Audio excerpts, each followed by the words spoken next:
we moved from what we can call as the hype to the value consciousness. If AI is so powerful, then why aren't we seeing the returns faster?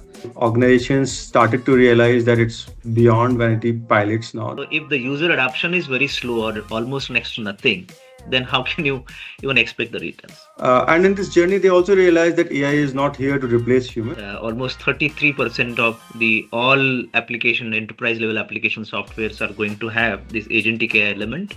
We need to move from just chatting with AI to acting with it.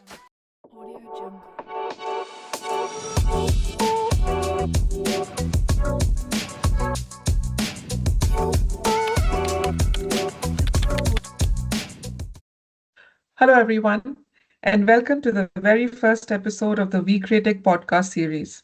I'm Shabana, your host for today.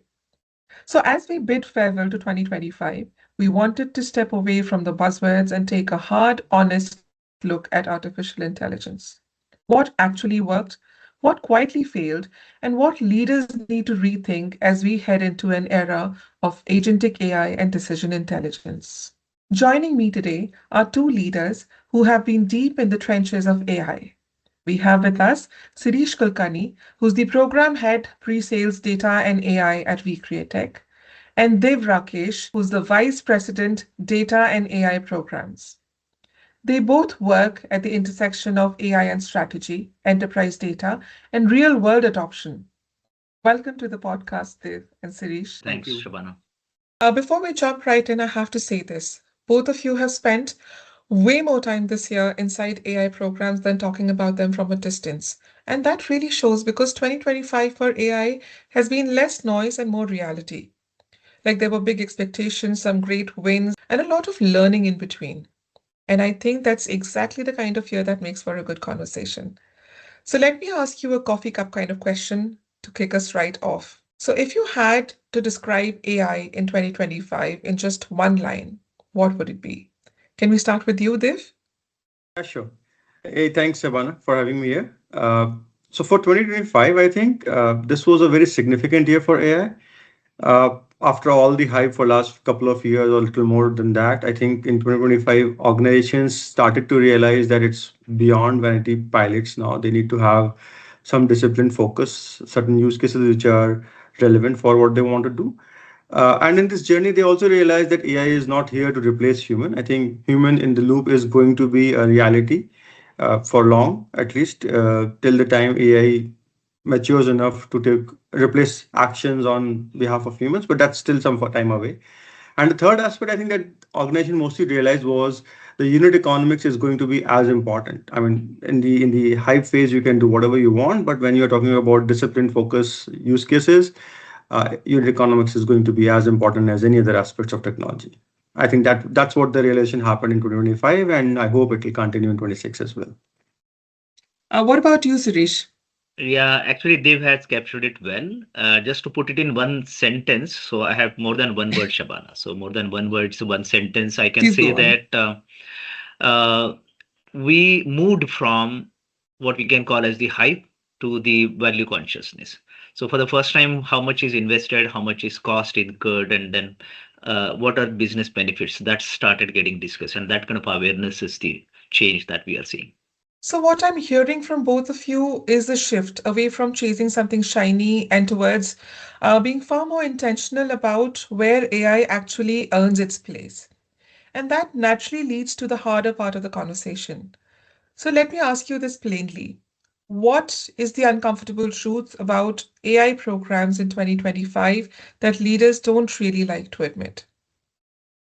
Yeah, I can take that first, maybe. Shirish, Sure. is that okay? Yeah, sure. Yeah, Good. thanks. Yeah, so I think till 25 and to a large extent 25 as well, organizations were building or they were trying to build the penthouses, AI penthouses on top of data swarms. I think they didn't have the governance in place. They had data which they called good data, big data, but I think I heard a term called dark data. That's what they really had, which lacked integrity, which lacked governance, which lacked metadata, and a lot of primary requisites, which is prerequisites is required for AI to be successful and to be any helpful was missing. And I think That's something which organizations have to look into. I think this plumbing of the right data is going to be as important and probably the most important thing for AI to be sustainable in the long run. Otherwise, the cost and the utility of AI is going to be down the drain. It's not going to be useful if we don't look into that. But that's very interesting. And that image of AI penthouse built on data swarms, it really sticks. And it explains something a lot of leaders struggled with this year, I think, which is if AI is so powerful, then why aren't we seeing the returns faster? So they've touched on the foundations earlier, but let me ask you, Sirish, what else do you Yeah. think slowed things down? Yeah. See, one of the major challenges that we have experienced is the challenge of the user adoption. So what happens is typically, even after development of a solution and deployment of the solution, it's only we who are testing it. It's only we who are running it. We are processing the data. We are building the insights. We are even mapping those insights to the business requirements. I'm not saying that every time this happens, but most of times we have seen that this is happening. So what happens is that solution remains just kind of one-off type of solution.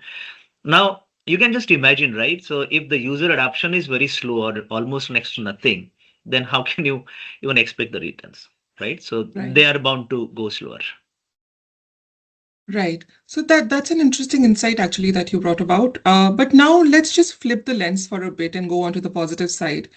What do you think actually worked in 2025, even if it did not make the headlines, Sirish?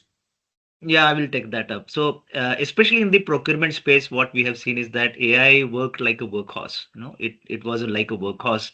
It extracted meaningful information and the insights out of a lot of pile of contracts. So it's a huge data, tens and thousands of contracts, and it actually was very much helpful in terms of putting up the insights about, let's say, price benchmarking. It's about the demand reduction. It could be about the spend optimization and so on.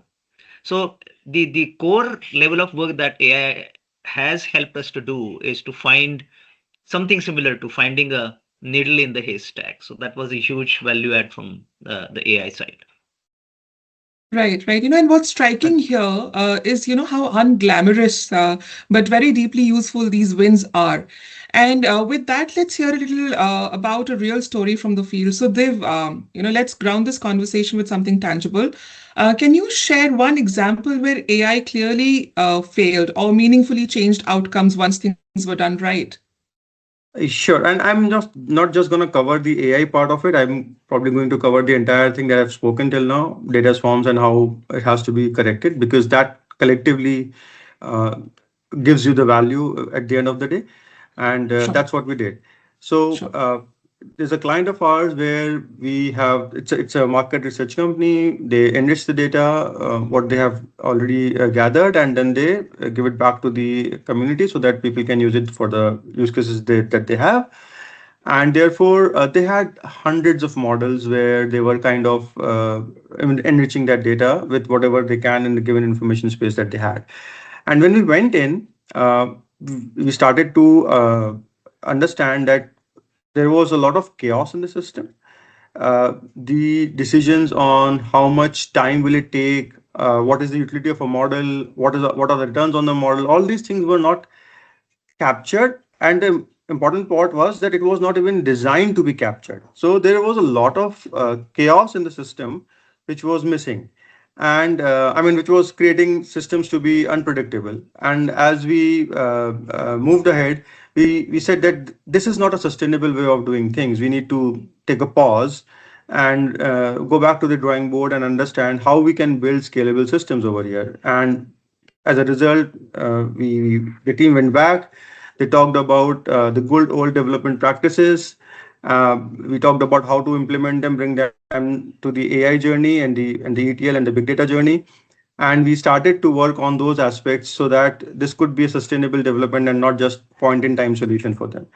As a result, what happened was that the models that we developed or we modified as a part of this journey uh, became much cheaper. I mean, their deployment cost was almost half, at 40% of what it was originally. Oh, So wow. we went back to the drawing board. we started implementing the good old development practices that we used to do for other projects. We thought how we can bring that back to the data and AI projects, the pipelines that we're doing, and then the governance framework was established accordingly. Uh, as a result, now when we are taking those models to production, their cost has been reduced to almost half. We are doing almost 4 billion predictions a month, handling 100 terabytes of data monthly, and which wasn't even quantifiable earlier, or other, it was not predictable earlier. Even if it was quantifiable to some extent, it wasn't predictable what we will achieve at the end of the month. And not only that, when we put that model or those models in production, we can now monitor the drift and even control the drift to a large extent. I mean, it is under 2% of what we have been able to see in last few months after taking it to production. And once all this plumbing and everything was fixed, no, we started to work on agentic use cases. And in last few months, we have been able to build an entire outreach program where people can uh, converse with the system, find their target audience, create a conversation mechanism for them using AI. The AI would automatically look at the responses, draft or rather draft a counter response to that, and eventually hand it over to the human at the final stage. So this entire agentic platform is a result because we could achieve a lot more things in the previous cycle of bringing back the old good old philosophy of doing the things right at first, right? So I think during that journey, we entitled in came sorry we came across a lot of situations which were helpful in drafting the modern use cases of agentic AI, and as a result, now we have an end-to-end system which is out in the production and helping my client to take the entire journey without any chaos and in a much more predictable way. So this journey is not just covering about the how AI helped. Obviously, it has helped the top line with this agentic AI agentic outreach program coming in, but we still have the human in the loop because we still keep getting responses from humans which Right. are not there, right? I mean, the system still needs to improve on that. So we just didn't remove the team there. The team is still there. It's just that we have utilized their skills in a better way and for a far bigger returns that we could have otherwise, or we were using them otherwise, right? So I think that way things have improved, and it is all due to the right kind of tools and technologies we have established and the process we established before we actually jumped onto the agentic AI use case. I think that's a good learning for me. That and probably that's why I emphasize so much that we need to build the data and the AI governance framework so good that it the unit economics works out in the larger context. Right, of And course. Dev, and then just 1 minute, Shabana. So Dev, Yes. and what has happened is, see, with agentic AI, many people have started talking the language of the developers or the development. Sort of what happens is that instead of talking in terms of features, they are talking in terms of the agents. So for one feature, one agent, for another feature, another agent, and then Right. everybody expects that combine the features together to build a comprehensive solution. Now that has certain merit, definitely, no doubt about it.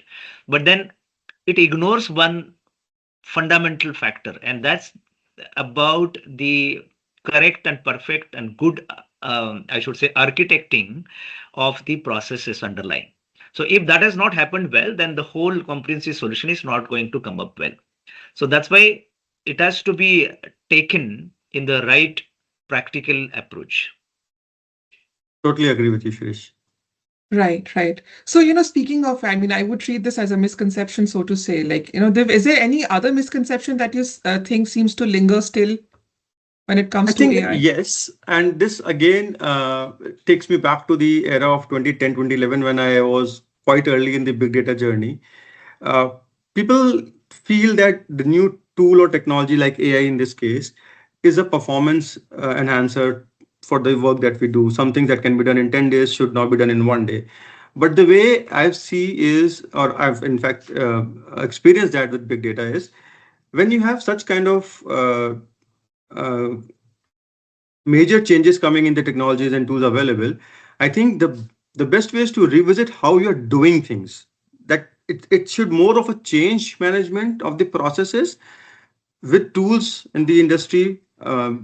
making it possible rather than trying to optimize what you're currently doing. And I think AI is one such uh, uh, enigma or whatever you want to say, where people feel it'll do pretty much everything. I don't think so. It's there yet, but it still triggers that thought that we should revisit how we are doing things currently. And if AI, introduction to AI or adoption of AI can change the way we do those processes, and if that will bring a lot more benefit than just optimizing number of hours or days. Right, right, Shirish, right, do you Dev. want to add something? No, I'm good. I'm good. Right. So basically, given everything that we've discussed so far, I think foundations, governance, adoption, this feels like a good moment for me to get practical around this. And if leaders are listening to this and had to pause everything, all AI decisions in 2026 and ask, are we doing this the right way? So can you give us a simple checklist of things they should be using when it comes to AI? Yeah, I think sure. I mean, pretty much we covered that in detail during the conversation. But if I have to summarize it, I think the biggest item in that list should be: is it strategic aligned for the organization? I mean, the use cases you are picking up, are they either going to hit the top line or the bottom line, or certain approaches that you have been doing? So first thing you need to check is it strategically aligned. Second is the unit economics workable or not. And you don't have to look it for now. Maybe today it might not be, or it might just be breaking even. But in 5 or 10 years from now, is it going to be either significant savings in your cost or significant improvement in the revenue you are generating? So it has to be driven by these two things. In addition, there should be three more things that I think we feel, and that's more from the technology point. For example, who owns the data? Because currently in organizations, I see that the accountability of data is still there, but the accountability of integrity of data, the metadata about it, is still missing. And I think that's an aspect where organizations have to tie up their loose ends and say that now not just data, but its integrity, its importance, its accuracy, and the metadata is also as important. And the owners of that data should focus on those things. The other aspect that AI programs should keep in mind is the amount of error or mistake they are ready to tolerate. I mean, is it like a percentage of what you are doing right now, or is it like a number that you want to quantify and fix with that? And second thing is human right override over possible over there or not? Can somebody, if it's going beyond your prescribed limits, can somebody go and just switch it off so that it doesn't cost further losses? Or those use cases might not be even requiring a human override. But I think that's an important aspect. What if it goes wrong, and to what level of error are we okay to accept that error? And then second, and the next thing is, I think the last and important point is, how is it explainable? And again, when I talk about explainability, it should not be just about engineers able to explain the model, why it is doing what it is doing. I think there are aspects like customers, they, because we are working with their PI information, they might come back and ask, why does your model suggest, for example, I'm applying for a loan, why does your model suggest I'm not eligible for the loan? I think it should be explainable to customers. Similarly, there will be regulators, auditors, and many other stakeholders. I think this explainability part is going to be much more important as we grow into more enterprise level use cases. So if I have to just list them again: alignment, uh, unit economics, who owns the data, uh, what if it's wrong, and can this AI be explainable? I think these are the five key points that organizations should keep in mind while they are designing their AI solutions for the year going forward. Right, right. Thanks, Dev, for that comprehensive list.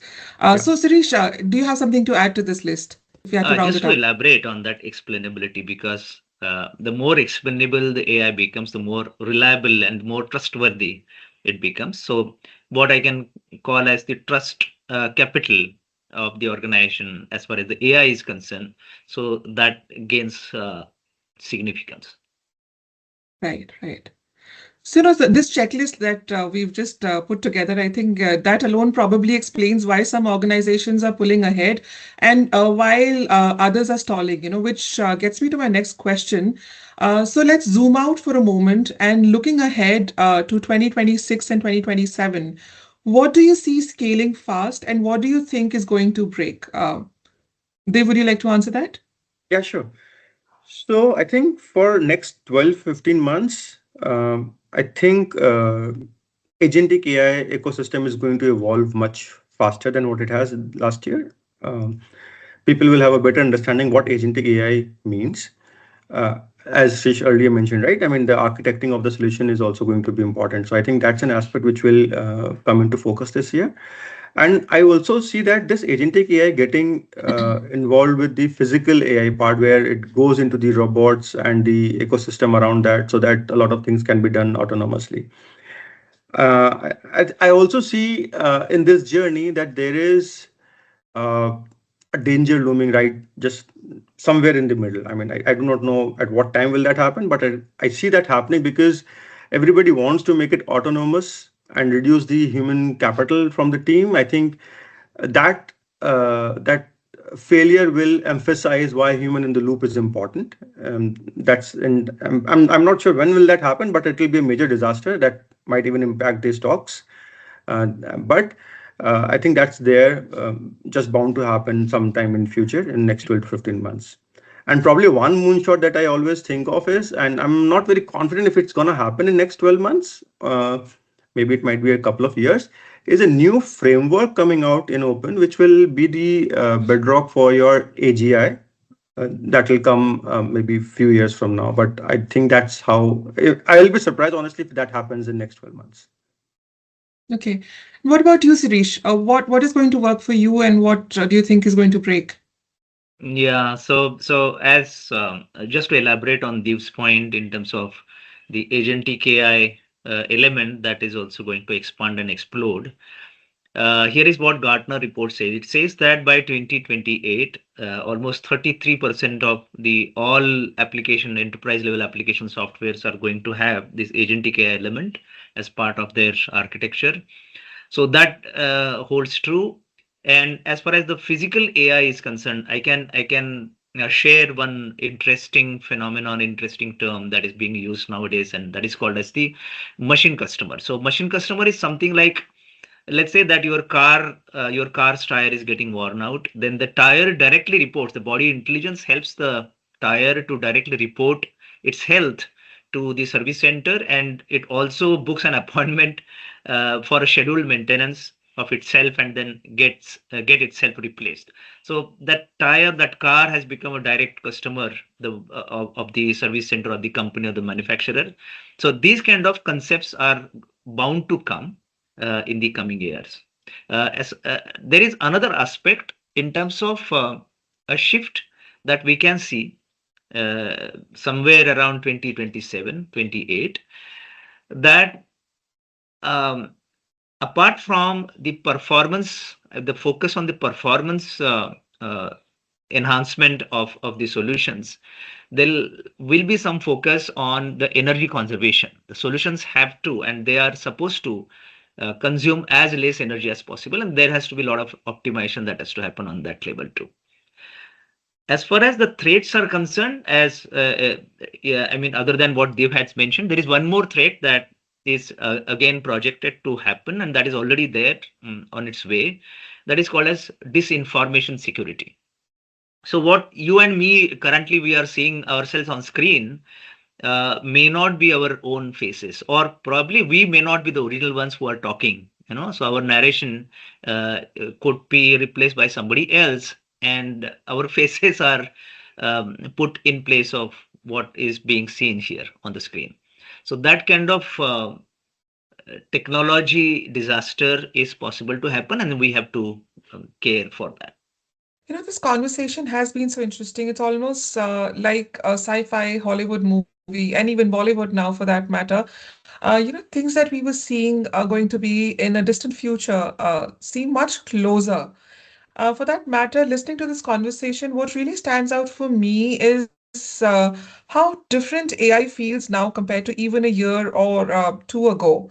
It definitely is less about what technology can do and much more about what we are actually willing to change around it. And the one idea that came about again and again today, of course, was we need to move from just chatting with AI to acting with it. And so did the reminder that none of this works without a solid data supporting it and without being honest about cost, value, and sustainability. Another thing that, of course, came about today, and a point to note for all of us is, as Sirish and Div mentioned, that human don't go away in this future. If anything, they matter more, and their judgment, context, accountability, and all of that becomes even more critical as AI gets more capable. And on that note, we come to the close of this episode. Thank you so much, Div, and thank you, Sirish, for keeping the conversation grounded and real and for joining us today. It was an absolute pleasure having you on the podcast. Thank you for having us, Shabana. Thanks, This was a Shabana. pleasure talking to both of you.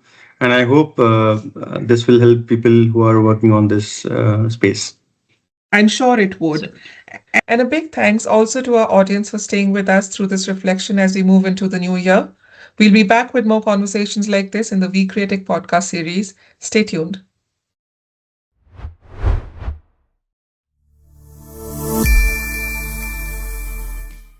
If this perspective helped, like the video and subscribe for more grounded conversations on data and decision making.